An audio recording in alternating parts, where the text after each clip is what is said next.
Hare Krishna. Now, I'd like to answer a couple more questions that were given to me during the retreat.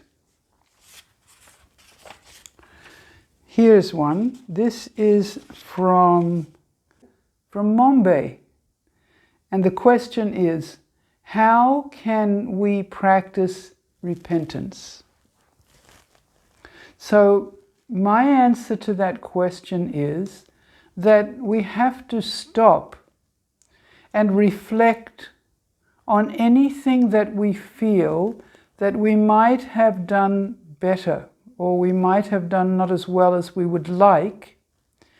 And we should try to see if we can make even the smallest step of improvement by recognition of the mistake. So repentance doesn't mean to feel terrible. It means to correct something that you can recognize as faulty. This one is from Rishabh Luma from Singapore. How should one strive to never be discouraged in sadhana bhakti despite the many setbacks that will surely come our way? That's a really good question.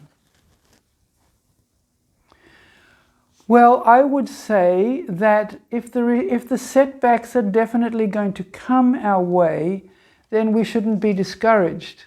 We should just get over and on with whatever we have to do.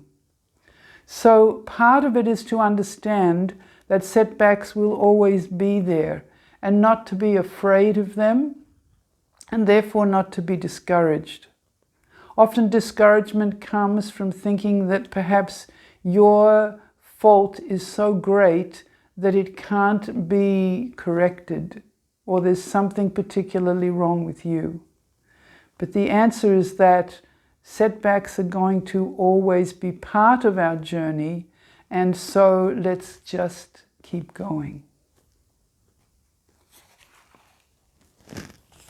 Here's another one. This one I think is anonymous. In an Iscon world where we have a multiple guru society, how can we ensure Iscon will remain one? How can we pass on the spirit of Inter-Devotee Brotherhood and Sisterhood to the next generation? So this is a very valuable, important question. So my first answer would be to develop the mood of affection for as many Vaishnavas as you can, and to try to understand what it is about devotees that makes them significantly different than other people. And the next thing is to understand that devotees also have faults and make mistakes. They're human too.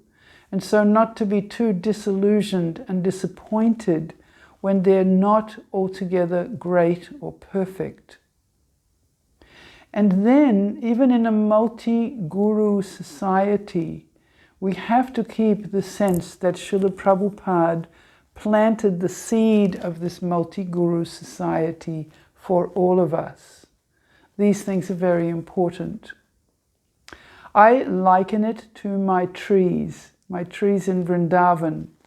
They grow up slowly, but every year they get bigger and stronger and firmer. But some parts of the tree grow particularly well, and other parts don't grow so well.